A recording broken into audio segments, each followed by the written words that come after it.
Hey, mommies. I am so excited to be here with you today, even though we can't actually be together. But that's what this social cocooning is, right? It's sharing community and staying in contact. And I hope that you will continue to stay in contact and reach out if you are going bonkers during this time with your kids.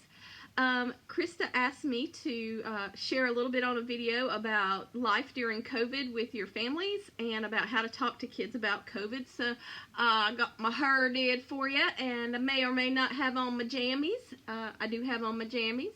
But anyway, just wanted to go over a few just simple points, some things to think about, some things to talk about, and I hope that this is helpful in some way to you. So COVID and kids, I really think that God is using this time to slow us all down. So much of our day is dictated by our work and our schedule. Get up, get ready for school, get ready for work, go to school, go to work, go to your extracurriculars, get your supper done and get ready for bed, go to bed, and then get ready for the next day for the parents. And so much of our day is just boom, boom, boom, boom, boom, mapped out for us. And this is a unique time, maybe not ideal, but it is a unique time for us to slow down and really be present with our families, not focused on what other people are doing on social media, even though that's fun and we might get some really great ideas. And I hope that you will join us on Antioch's webpage and for our devotions and some other fun things that we've got going on there. But do do your family, do your thing, because nobody knows your kids better than you. So this might be a time, though, that we can reinstitute some really good habits and routines in our family that really help us to see one another. And one of those things that I was thinking of that we have kind of gotten out of the habit of or have started bad habits with at our family is dinner time. And I think that reinstituting this idea that dinner is a sacred time to have around the table where we can really connect with our kids. And since we're home, we can clear off that table and make those sandwiches or cook a little more than we might normally. And we can sit and we can talk. And sometimes we look at each other and we go, what do you want to talk about? Literally, Josie will walk up to me sometimes and go, so what do you want to talk about? And I'm like, But I think for the time at the table, one of the things that you can focus on are your highs and your lows. Your highs, or some people call them roses and thorns. Your highs are those things that made you happy today. Your thorns are the things that made you sad, mad, or frustrated today, or maybe even worried. And when you have that time around the table, you can all talk about it, share it, work out your feelings. And sometimes with the worries, you won't have an answer. You can't make it better really with your words, but you can say, I'm really sorry and I'm feeling this with you and I'm sad with you and you're not by yourself. And I'm here and I love you. And sometimes getting to hear that, if we think about it, how often in our day do we actually tell one another, I love you? And so this is a time of I love yous and reinstituting just that sense of closeness and affection for one another. You don't have to be up in each other's face all the time, but just taking that look at them every now and then and saying, hey, I love you, is really, really special to kids and really, really affirming to them. So say I love you lots. If your kids ask you about people getting sick or about COVID, remind them that it has like a 98% survival rate. So we're going to be okay. God's got this under control, and they don't have to worry about it. That they can leave their adults and God in control of that. Maybe this is also a time to stop some bad habits And I'm not going to lie, I caught one of my daughters biting her toenails the other day. And I don't even want to know what that means about her feral self-raising or my parenting skills, but it happened. And that's one of those things I had to say, pause, time out, not okay on any planet. So, this can be a time of fine-tuning your family a little bit, but also fine-tuning is fine to a certain degree, but also you got to let some things slide. If we're going to be up in each other's space all the time, you can't be picking out one another's faults all the time. And there's going to be some things that are going to get on your nerves that you just can't call them out for every time. Because we don't want them, during this time, we want to be marking memories. And you want them to look back on this and say, 2020, do you remember when we had to stay home and there were people getting sick and they sent us home from school and we did the most awesome things together and we watched movies and we went out and we played and we did all these things together as a family. You don't want it to be, do you remember 2020 when, like, Mom lost her freaking mind and there was nothing we could do right?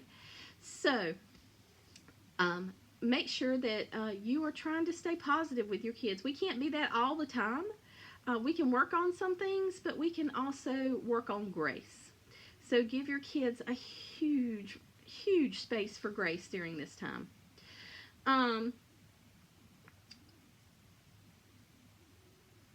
Finally, just to talk to you a little bit about how to talk to your kids about this.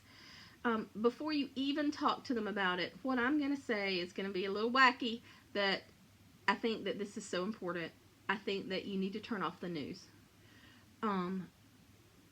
There are so many news outlets right now that are available to us on our cell phones that we can read, that we don't have to have the Cuckoo Bananas COVID update every 10 minutes in our home on the screen. So turn it off. It's only going to make you worry. It's only going to make your kids worry. And that's not what we want during this time. So unplug a little bit. And then here are some things. A fellow minister friend of mine, Amanda, shared some COVID talking points online. And I'm going to be adding some. And I hope that this helps.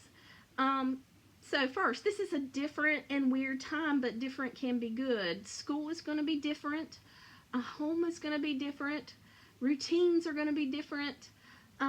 Even church is going to be different. We're going to be doing that online. And different can be good.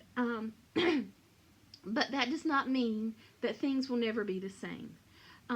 One day you will go back to school, and one day we will be back together in church. This will not last forever. So this is weird and different for now, and that's okay. Second thing, zoom in on your family and what COVID means for them. And maybe COVID itself doesn't mean so much for your actual little family. Zooming in lets you focus on what's going on in your home and how it is affecting you. So it's going to affect your lifestyle, but for most of us, the actual disease is not going to affect us too much. So zooming out and focusing on the pandemic is when we get into just crazy anxiety. And so let's just focus on our family. So bring it back to home.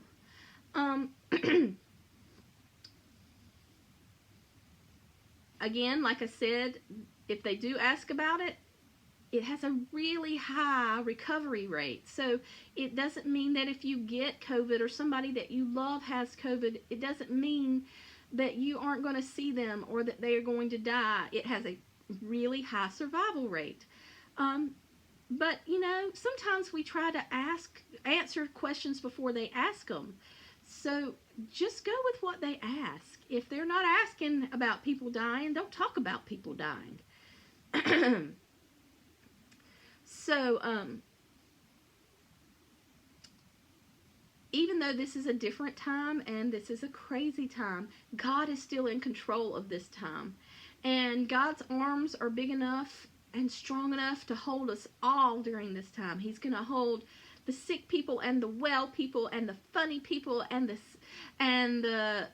crazy people. He's going to hold us all, you know, and that nothing is too big for God, and their worries are not too big for God, and their feelings are not too big for God. And that is the next thing that I want to say is it's okay to have their feelings. They're going to have big feelings during this time. They're going to explode with one another every now and then because you're in close spaces. And it's okay to say you need to go have your own self-time.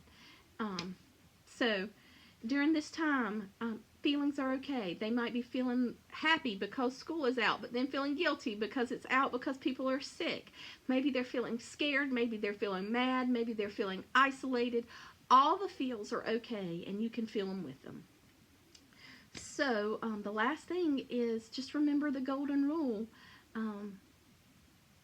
with your kids, and remind them of it, but remind yourself of it too. Do unto others as you would have them do unto you. Treat each other like you want to be treated. And I think that may actually go the farthest in helping us all survive this really, really saturated time at home. I'm praying for you, mommies. I hope that your homes are places of warmth and goodness, and I will see you next time.